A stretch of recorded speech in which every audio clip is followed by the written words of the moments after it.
اهدنا الصراط المستقيم ومن سيئات أعمالنا من يهد الله فلا مضل له ومن يضلله فلا هادي له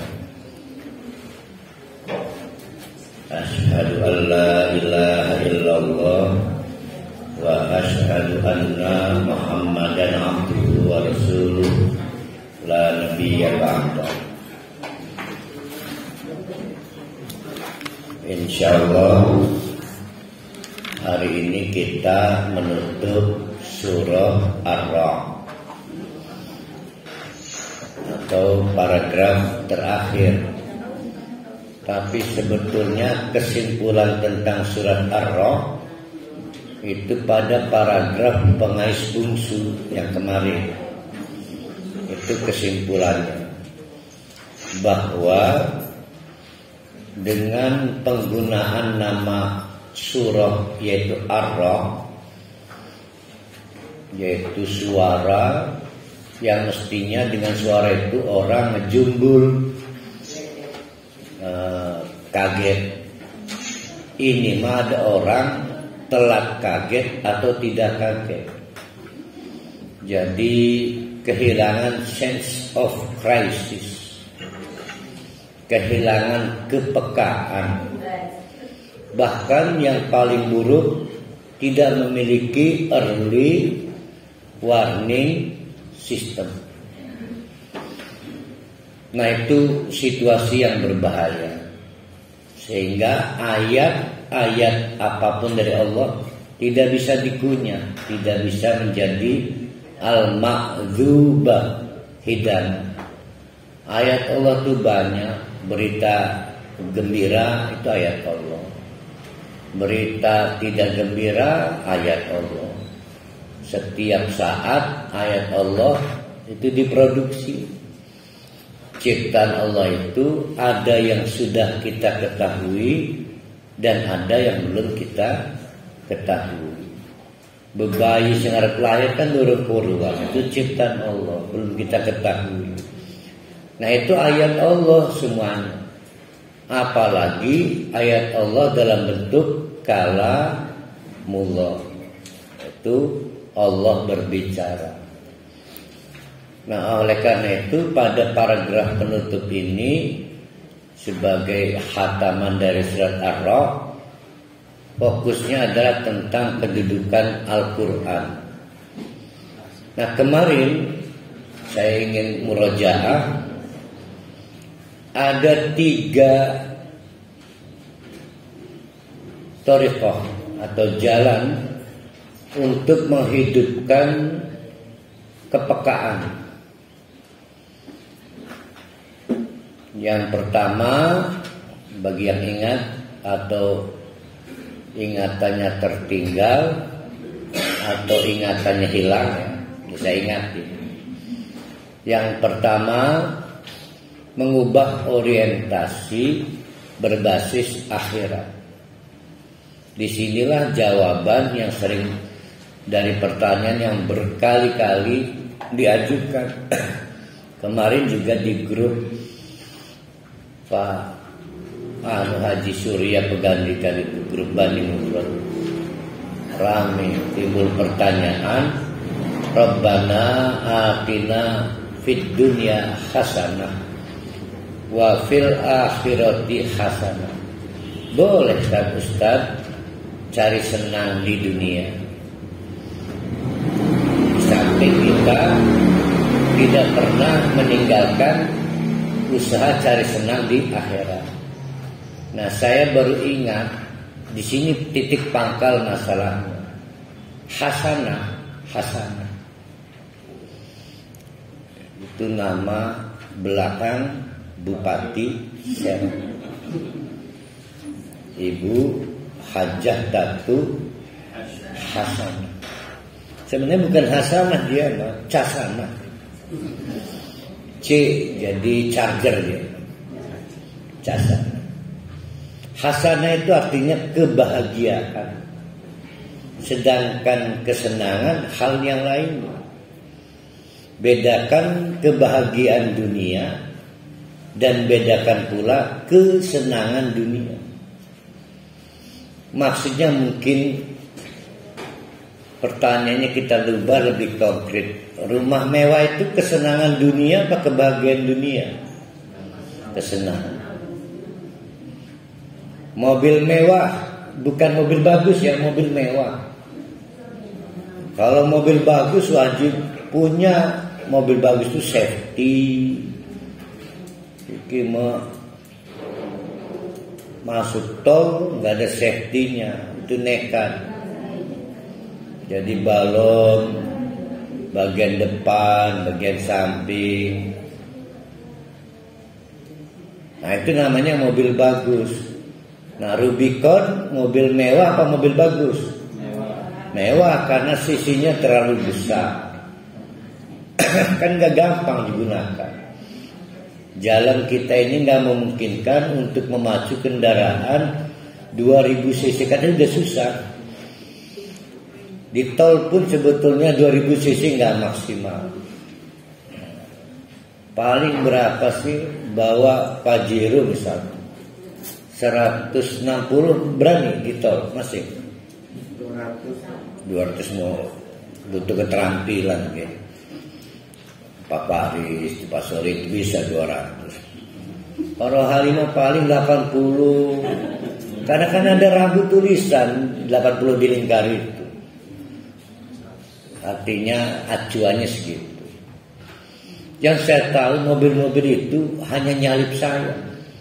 Nyalip ketemu lagi di rest area. Ya senang. Nah itu senang ngegeber. Jadi bedakan bahagia dengan senang. Nah kebahagiaan dunia adalah kebahagiaan yang menyadarkan kita ke akhirat. Itulah kenapa menjadi sejurus sebangun. Rabbana atina fid dunya hasanah wa fil akhirati hasanah. Kan gak masuk akal kalau hasanah itu surga di akhirat. Hasanah di dunianya sesuatu yang melupakan kita pada akhirat. Rumah mewah, mobil mewah, baju mewah, yang ada di anggota tubuh kita, jam, arloji sampai jepit tali rambut aja mewah. Nah itu bukan hasanah, itu mataun. Dunia itu adalah mata kesenangan. Sehingga kita jawab bahwa pertanyaannya lebih konkret, Ustaz, amal soleh adalah amal yang tepat untuk bekal akhirat. Mungkinkah amal soleh juga menimbulkan kesenangan dunia? Nah itu pertanyaan salah. Yang benar, yang pasti setiap amal soleh menimbulkan kebahagiaan dunia. Nah, jadi katanya yang salah. Ada kebahagiaan dunia, ada kesenangan dunia. Sehingga sekarang kita buat ini aja lah kesepakatan. Rabbana atina fid dunya hasanah. Itu artinya ya Allah di dunia tolong bahagiakan saya. Kebahagiaan yang tidak melupakan tugas dan orientasi hidup kita kita ulangi untuk murajaah. Kalau kita ingin menghidupkan kepekaan hati kita sehingga kembali bisa menangkap ayat-ayat Allah, yang pertama, rubah orientasinya menjadi berbasis akhirat. Tidak ada amal soleh upahnya di dunia. Tapi kalau ditanya dampaknya ada di dunia, yaitu kebahagiaan dunia. Yang kedua, ala bidzikrillahi tatmainnul qulub. Yang kedua itu kan, yaitu upaya menghadirkan Al-Quran dalam hati kita. Sekarang ada problem. Selalu saja kita itu membonsai, membuat kita itu tersubordinasi, direndahkan oleh diri kita sendiri. Bisa apa-apa, dur-dur belajar Quran itu urusan ustaz, urusan kiai, ulama. Salah kan itu. Ustaz mah transport keterampilan, kemampuan mengajarkan ilmu. Sedangkan kewajiban kualitas, membangun kualitas hubungan kita dengan Al-Quran itu setiap orang. Setiap orang harus mampu menghadirkan Al-Quran sampai ke tahap yang paling tinggi, yaitu hudan, petunjuk. Nah, butuh guru. Bukan guru tuh wah berarti kudu pintar kayak guru. Pintar mengajar Kak Ustaz, beda. Tapi kemampuan menghadirkan Al-Quran sebagai hudannya semuanya wajib. Apa itu ayatnya demikian?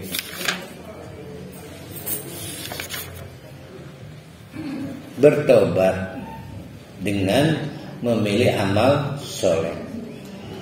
Jadi amal itu banyak, ambekannya amal. Orang gak mau narik napas, dosa.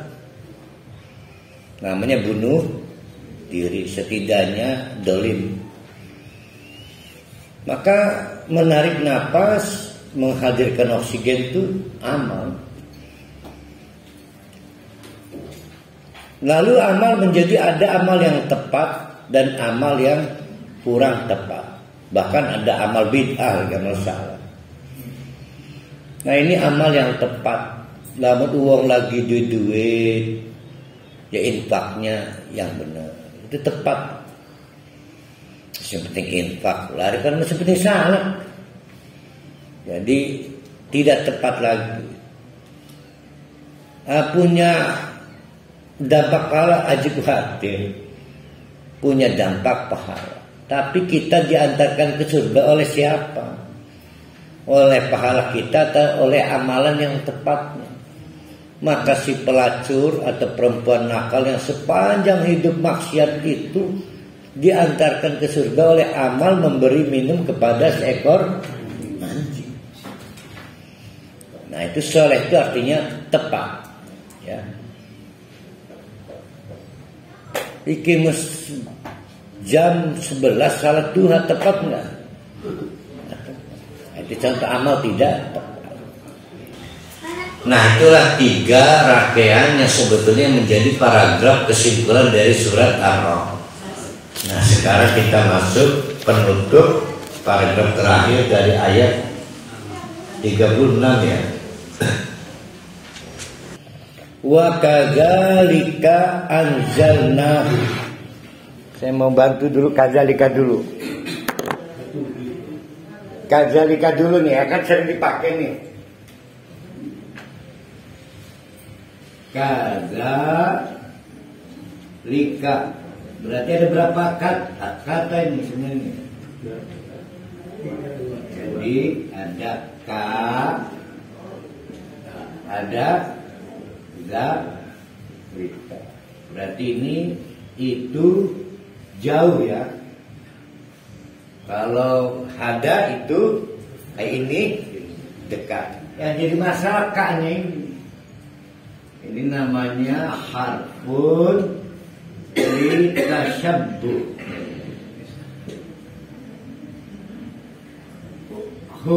Harap untuk menyamakan. Berarti kalau kita gabungkan, kalau ada kadzalika, berarti ada objek yang disamakan sebelumnya. Tuh ya. Ka seperti zalika yang itu tuh. Nah cuma di terjemahan depan kan biasa diartikan sebagai mana ya? Ya demikianlah. Benar. Demikianlah.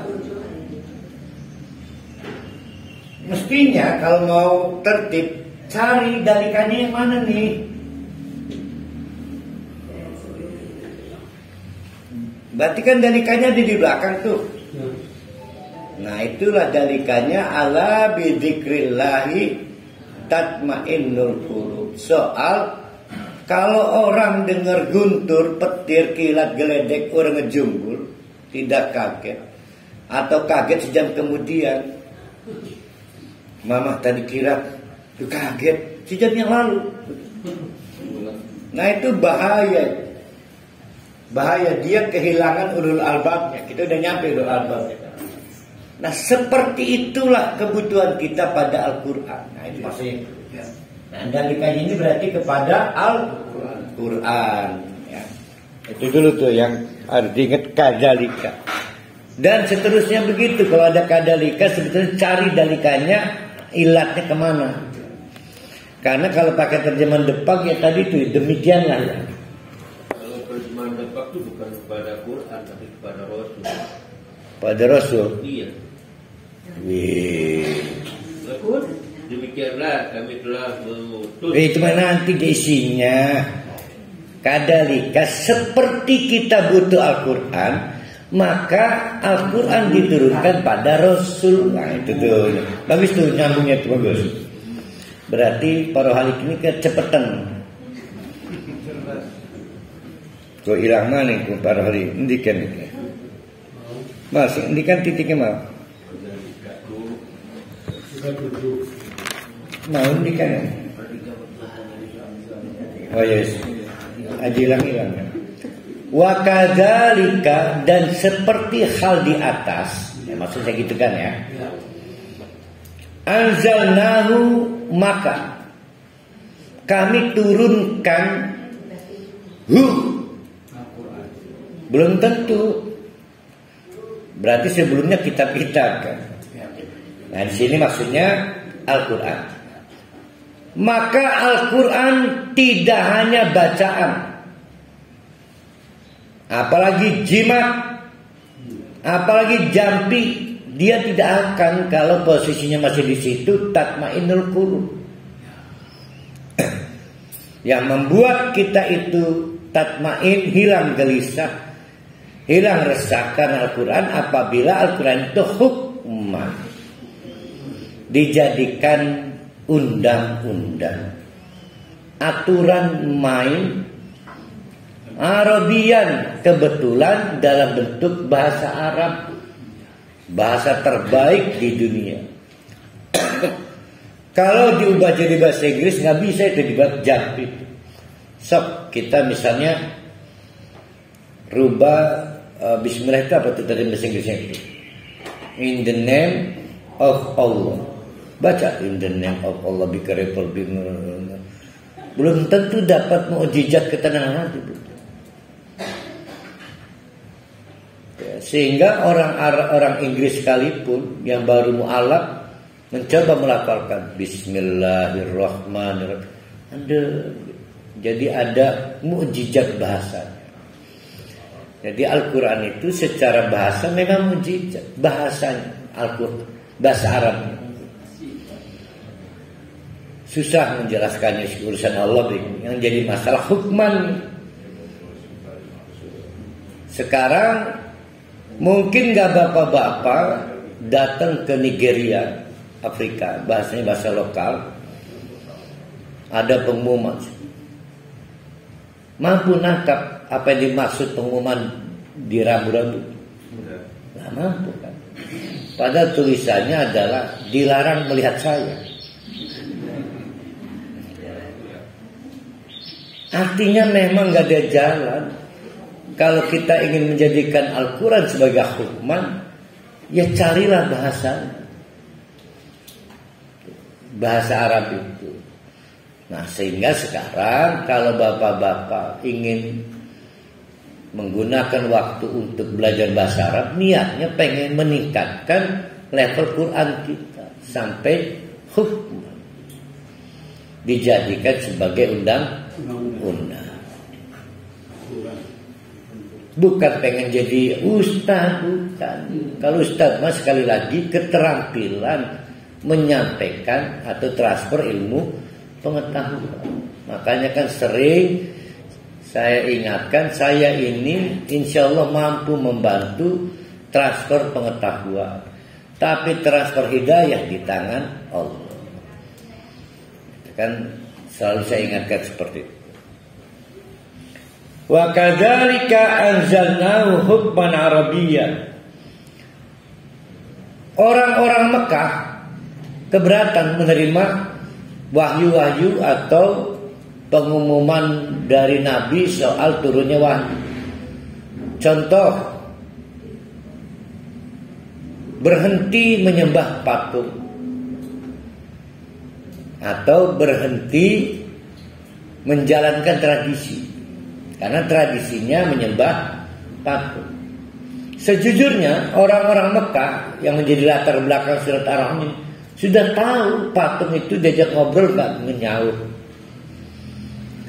Dia udah tahu bahwa yang berkuasa terhadap alam semesta ini bukan patung, tapi suatu adidaya diberitahu oleh Nabi, itu namanya Allah. Tetap. Tapi meninggalkan tradisi, kebetulan menyembah patung dan dihukumi musyrik, mereka belum sanggup. Situasi ini menyebabkan mereka sebetulnya pengen kompromi, menerima sebagian Al-Quran dan tidak bisa menerima sebagian dari Al-Quran. Kira-kira apa yang dialami Mekah sampai ke Madinah, sampai enggak ke kita sekarang? Jadi dakwah Nabi dari sejak zaman Nabi Nuh karena setelah Adam kan Nuh, sampai sekarang nggak pernah berubah, yaitu melawan tradisi. Nggak pernah berubah. Cuma zaman Nabi kan nggak ngomong bid'ah. Kenapa kita ngomong bid'ah? Karena Nabi yang ngomong bahwa kalau bukan yang dari saya namanya bid'ah. Nabi ngomongnya kan musyrik, melampaui batas kan. Tema-temanya kan. Nabi Musa juga begitu. Nah, kita ini umat Nabi penutup. Oleh Nabi Muhammad dikongkon ngomong mekonon iku bid'ah, kan ngomong bid'ah. Jadi kalau ada ustadz, kiai sering menegur, jangan asal ngomong bid'ah. Saya mah lebih baik kita berani ngomong bid'ah, baru kita koreksi. Nah, akhirnya seperti pernah saya singgung, ada yang aneh ustadz-ustadz ini. Dia jadi aktivis kebudayaan, sibuk mempertahankan tradisi. Mestinya ngomong itu Mas Firman Venayaksa, Mas Golagong, Mas Toto Esteradi gitu ya. Sibuk narasi kebudayaan ini, ustadz ngomong kebudayaan ini mah tradisi. Kita menjaga kebudayaan. Kan mestinya mah orang-orang kebudayaan yang ngomong gitu. Nah, jadi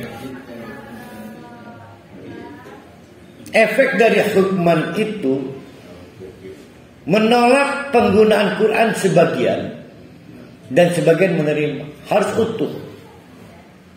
Dengan cara begini Nabi Muhammad dipaksa ngomong, orang Mekah, proposal kalian ditolak. Kalau mau ikut bersyahadat totalitas menjadikan Al-Quran itu sebagai pedoman hidup. Hukman Arabiyan.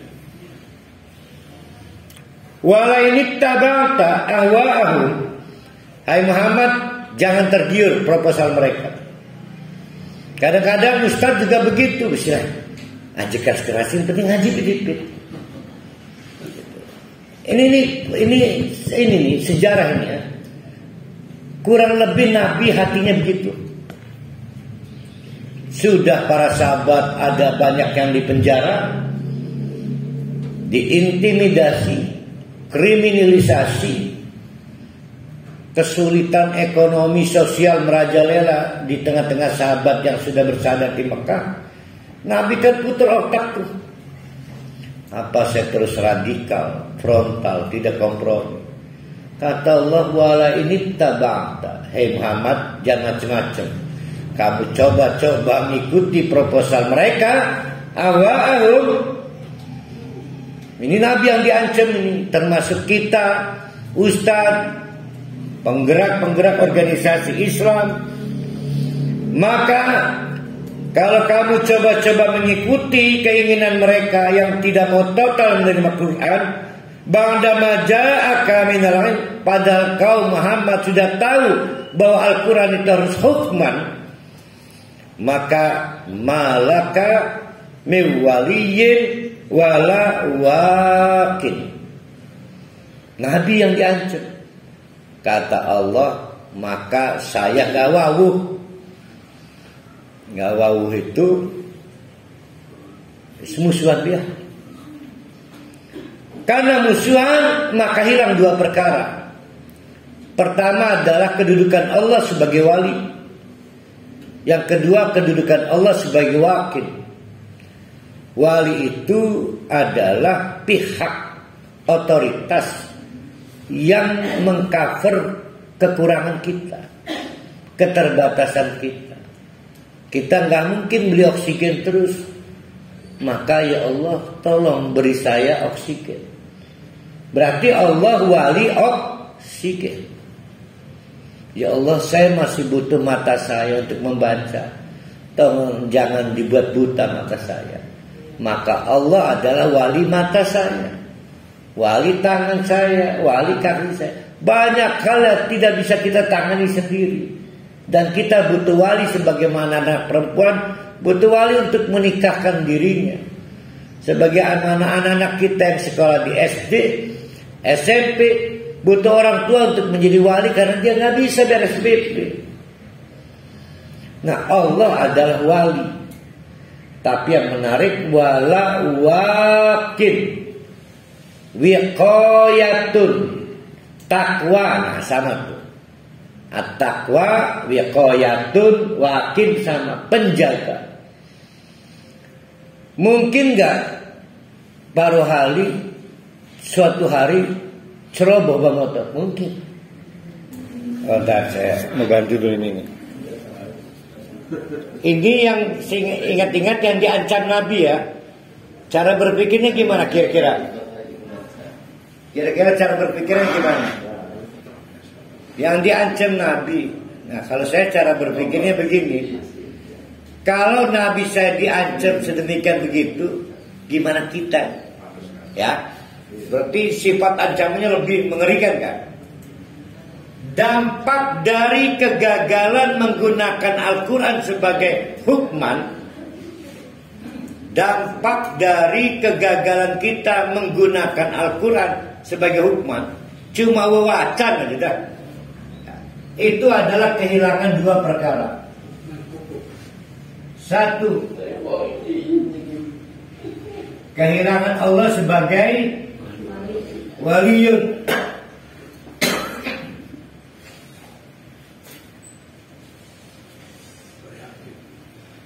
Yang kedua, kehilangan Allah sebagai wakil.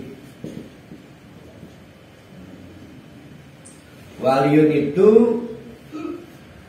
wali, yaitu pihak yang mengcover segala keterbatasan diri kita.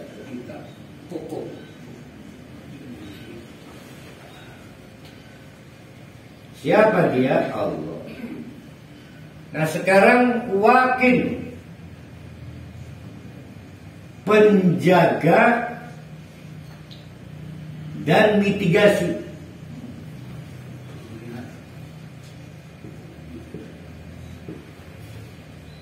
Mungkin nggak perlu kali bawa motor ceroboh. Nah, kan tadi judul itu kan hujan malam. Beberapa jalan di kota kita ini kadang-kadang teman-teman pembersih dari taman itu tidak membawa ini kerikil pasir, berserakan di aspal. Paruh hari kecepatannya biasa, 80-20, tapi dia lupa jalan penuh kerikil bekas hujan. jatuh ke dunia para wali. Tapi kok masih bisa? Nah itu wakil. Sayang para wali orang dalam ya malaikat sibuk itu ngejaganya. Jadi sebetulnya para wali ini ahli ibadah. Kalau main api ya terbakar mestinya. Karena jorok. Tapi kejorokan yang tidak apa ya, bukan menjadi tabiat. Orang kan udah hilang. Enggak terbakar itu. Itu namanya wakil. Orang jadi enggak kelelep itu. Mitigasi. Yang lain terbakar di rumah itu dia keluar itu. Yang lain terguling dalam bis dia mental dari jendela. Terpental. Dan tepat jatuh di sawah yang banyak airnya jadi mati. Yang lain terbawa dalam tubuh besi itu masuk ke jurang. Itu namanya wakil. Dulu ada namanya malaikat Zabail kan, yang nolong bayi-bayi kan aneh-aneh kan, motoran bapak ibu ini mati bayi ini murah, anu tabrak US. Nah tapi percayalah Allah hadir sebagai wakil, penjaga kita ketika kita ini alpa.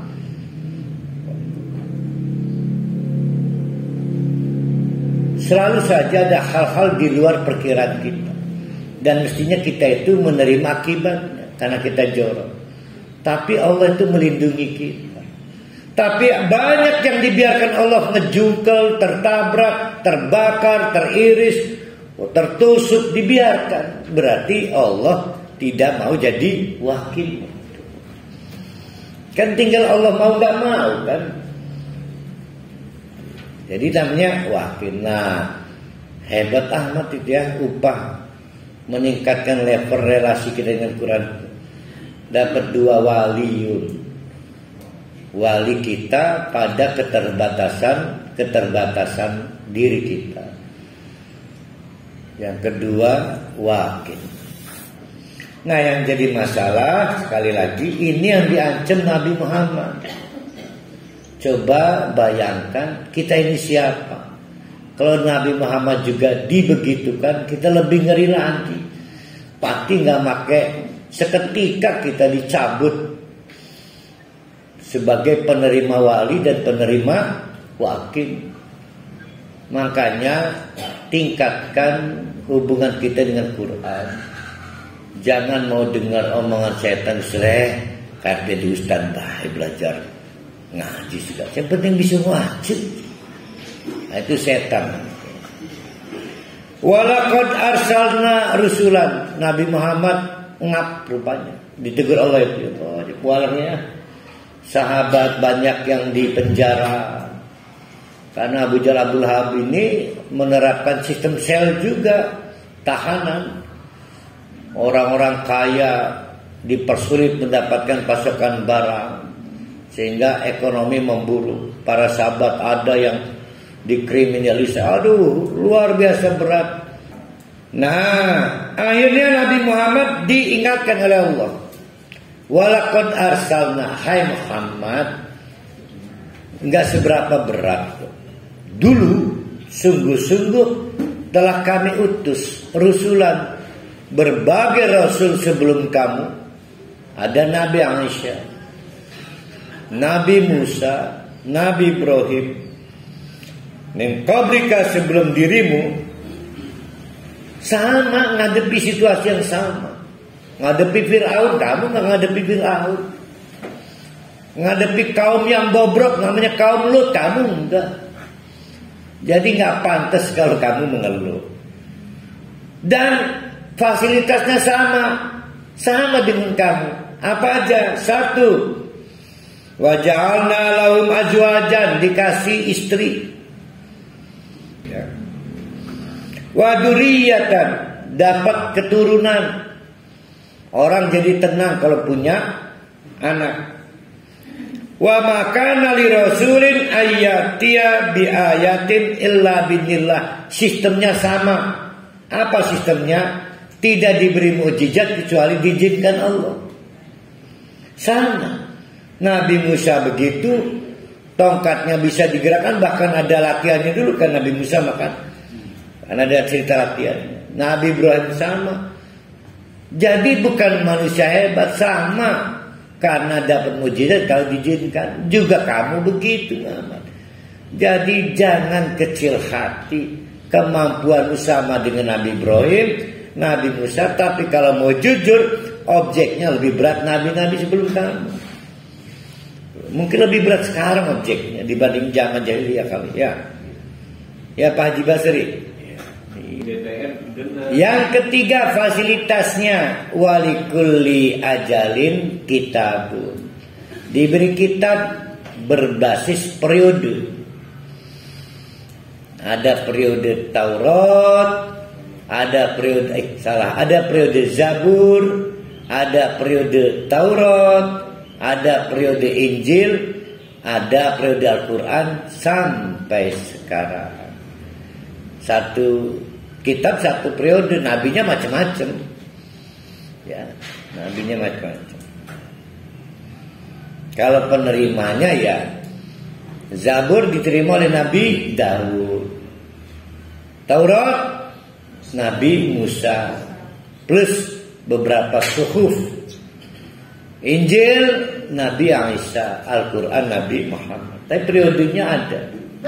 Nah sekarang udah berakhir, Injil udah berakhir, Taurat sudah berakhir, Zabur sudah berakhir. Semua sudah dititipkan, dimandatkan kepada Al-Quran. Nah Taurat saja diperikan, diliburkan, Injil diliburkan, Zabur diliburkan. Lah kita masih membandingkan atau menambahi atau mengurangi Quran dengan ajaran di luar itu, yang kita sebut bid'ah itu. Kan aneh kan? Nah maka ditegur nih di ayat berikutnya nih. Wa imma nuriyannaka ba'dal ladzi na'iduhum. Hai Muhammad, kamu mau saya perlihatkan, kami perlihatkan azab yang layak diterima oleh masyarakat Mekah yang kamu dakwai. Kamu nggak sanggup, ngeri. Nah itu dalam kurung ya. Jadi ini agak rumit ayatnya. Mari kita lihat nih ya. Wa imma nuriyannaka ba'dal ladzi na'iduhum. Habis itu dalam kurung, cuma nggak diperlihatkan. Namanya mahdhuf. Kalau ditafsir biasanya muncul dalam kurung. Kelengkapnya menjadi begini. Wa imma nuriyannaka, dan apabila kami perlihatkan kepada Muhammad ba'dal ladzi na'iduhum, sebagian apa yang diancamkan siksa azab kepada mereka, kamu belum mati, masih hidup, maka kamu tidak akan sanggup. Ayo bedakan dengan Nabi Saleh, Nabi Nuh, ngelihat itu azab yang menimpa kaumnya itu. Jadi Nabi Muhammad lebih beruntung. Nabi Musa ngelihat azab yang diterima Fir'aun dan kawan-kawan. Nah Nabi Muhammad untungnya sampai wafat tidak diperlihatkan. Atau kata Allah, atau natawaffayannaka, kamu dah gak usah ngelihat, kamu diwafatkan, ngelihatnya setelah kamu wafat. Wa innama alaikal balagwiswis, sudah jangan ladeni Abu Jahal, Abu Lahab, jangan diambil hati.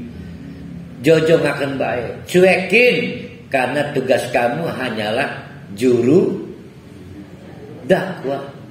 Cuekin aja, cuekin.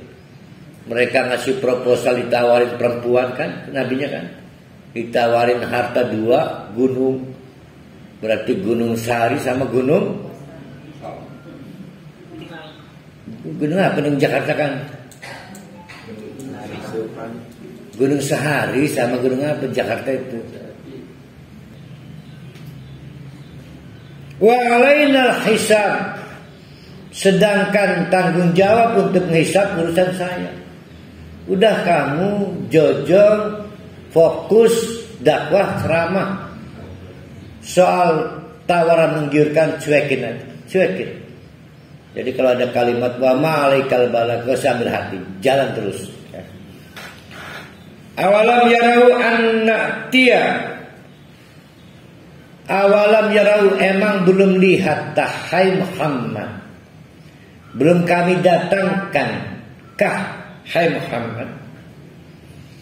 Awalam yarau annatia al-ardo, Allah mendatangi berbagai kawasan. Kawasan kaum 'Ad, kawasan kaum Samud, kawasan kaum Nabi Nuh, Nabi Soleh, dan nabi-nabi yang lain diazab. Apa yang terjadi? Nangkusuha min atrafiha.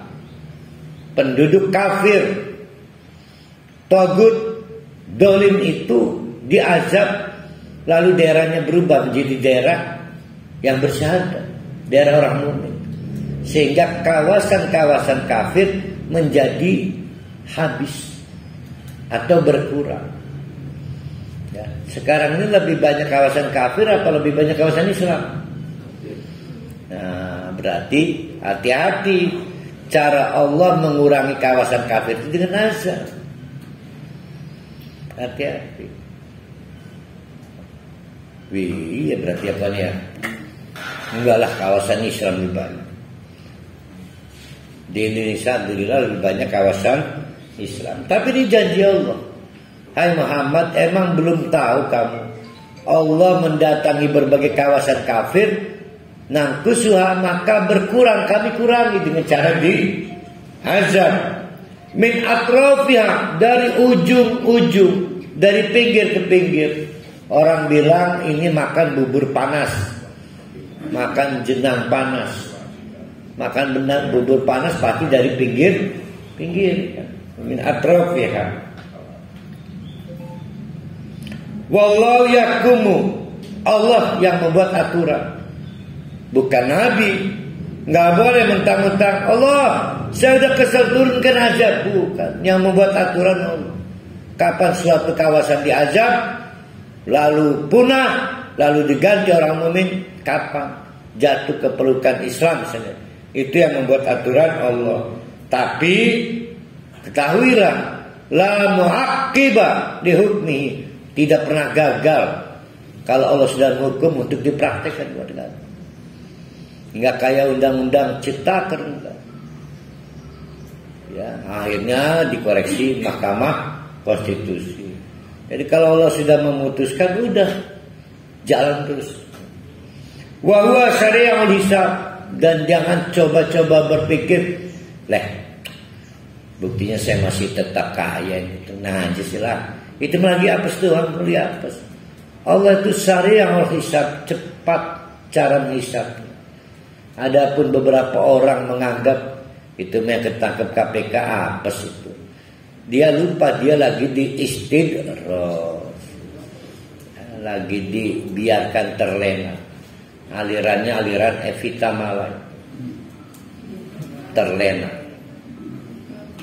Ini lagi Evita Malai.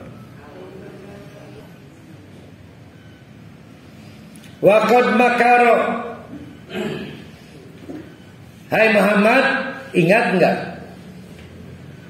Orang-orang dulu membuat makar.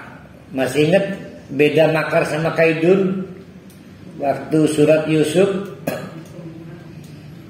Ayo, siapa ingat makar, siapa ingat kaidun? Kalau kaidun, rekayasa yang tidak tampak.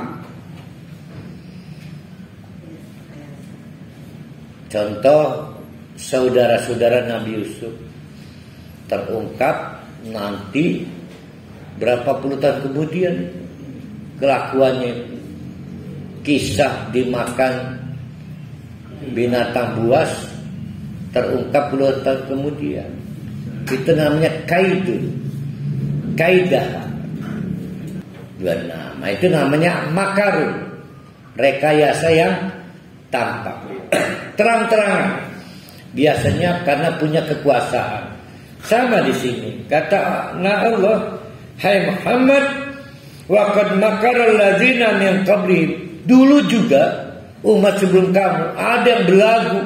Fir'aun, kaum Ad, kaum Samud, saking kekuatannya besar, ekonomi besar, sosial besar, politiknya besar, mereka terang-terangan menantang rekayasa pada Allah. Namanya makar.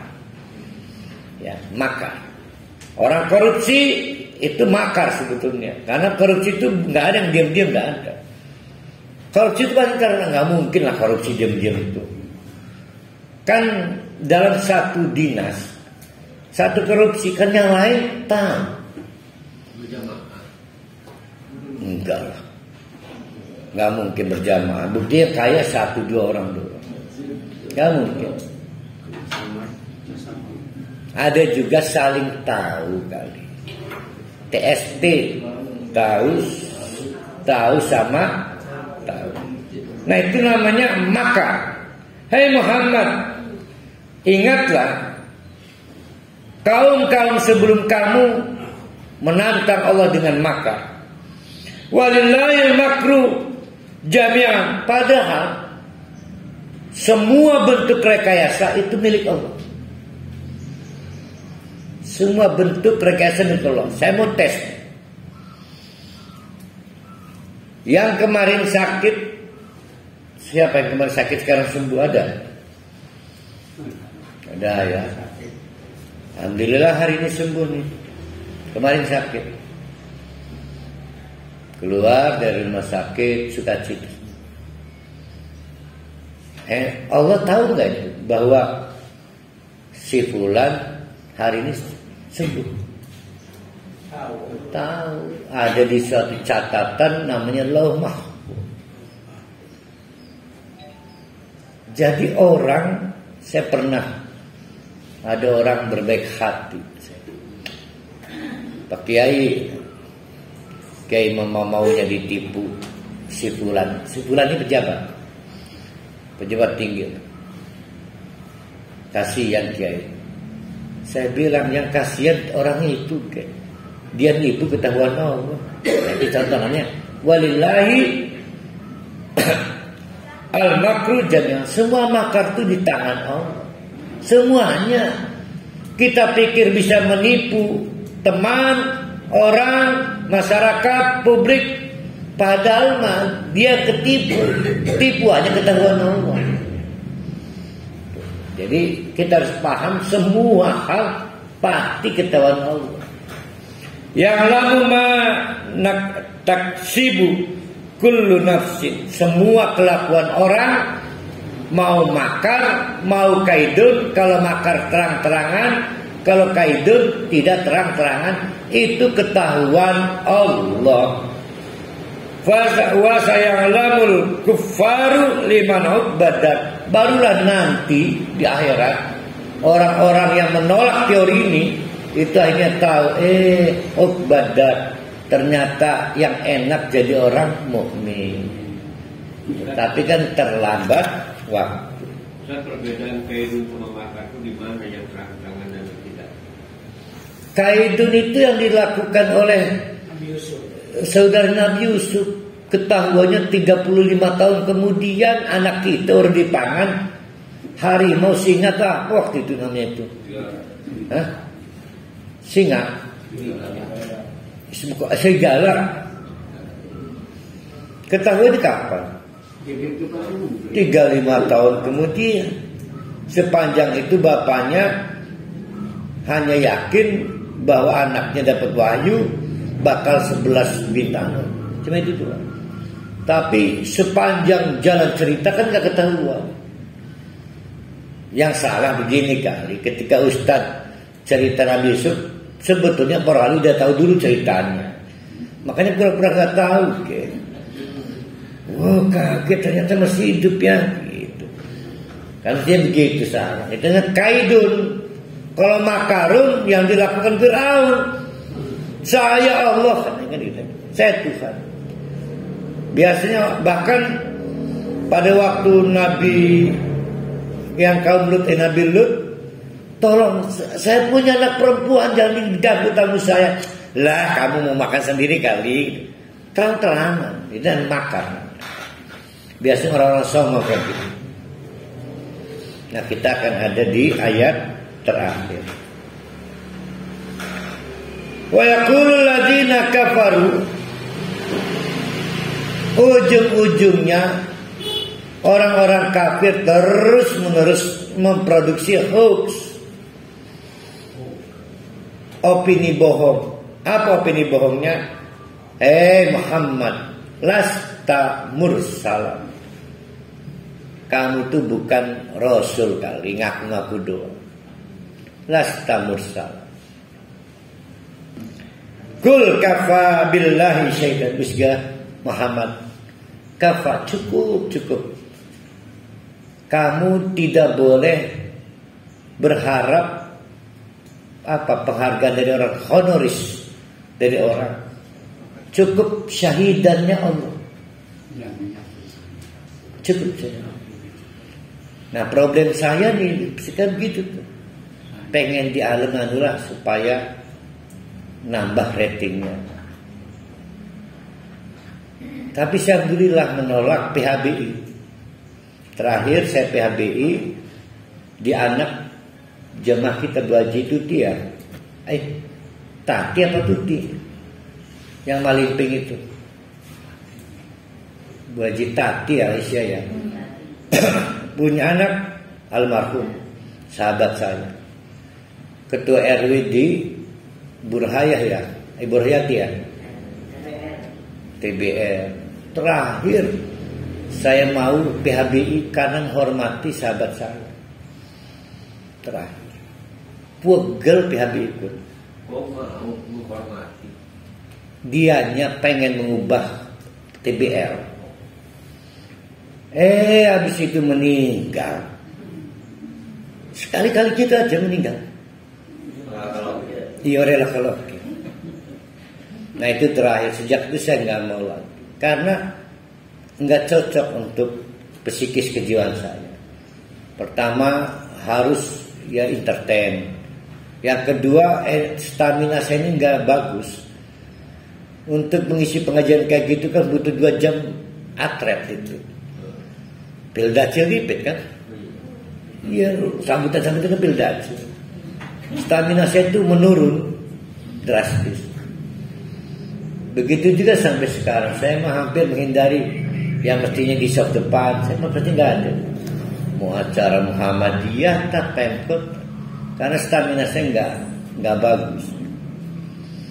Kalau saya harus mengisi biasanya saya minta rest atau waktunya mepet. Jadi berapa sambutannya? 6 Kori 2 saya datang. Kenapa jelek buat saya? Nanti pengen di alam. Kata Allah wis Muhammad, jangan takut dikucilkan Abu Jahal, Abu Lahab. Cukup Allah syahidah. Jadi orang kayak saya ini rawan lah pengen di alam. Makanya jangan digoda-godain begitu-gitu. Kalau ustadz yang lain pengen di alam, terserah, saya nggak mau. Kafa billahi syahidan baini wa bainakum. Yang penting saya dan kamu saling tahu bahwa kamu tetap berdakwah. Peduli amat kamu nggak dihormati, tokoh masyarakat, tokoh sosial, tokoh ekonomi, tokoh negara. Sampai sekarang saya tidak megang jabatan apapun. Alhamdulillah. MUI Basur lengkap. Karena saya nggak cocok psikisnya. Nanti aleman. Ustadz itu harus dilindungi.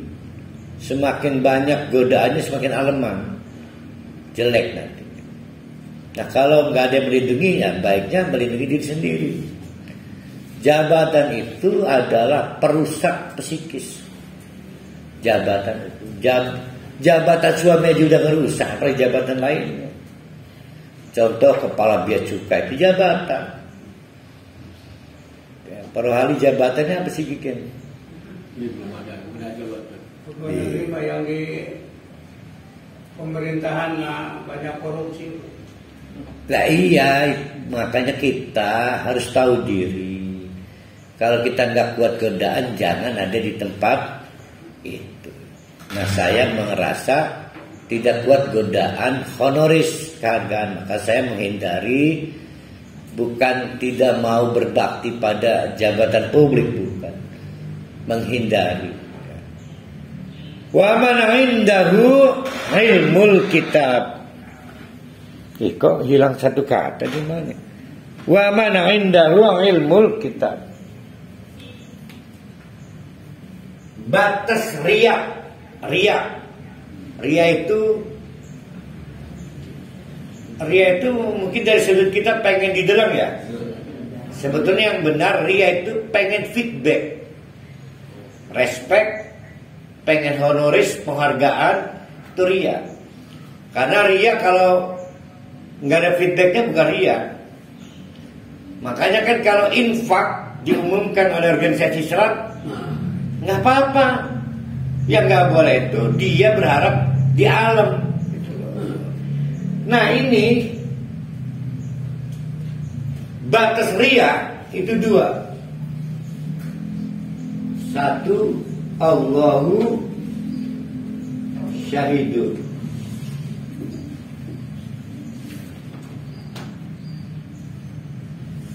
Cukuplah Allah Siapa Allah bro. Yang kedua, man. Apa sih itu? Mana indahu ilmul kitab.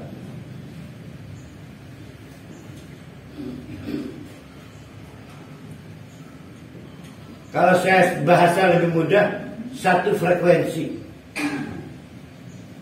Berarti kalau misalnya teman-teman organisasi NU satu Nahdien, satu ruh. Jelas yang penting sama-sama pengurus tahu, peduli sama orang lain. Itu namanya satu waman, dan orang indahu ilmul kitab, berilmu kitab. Di luar itu riya. Di luar itu riya.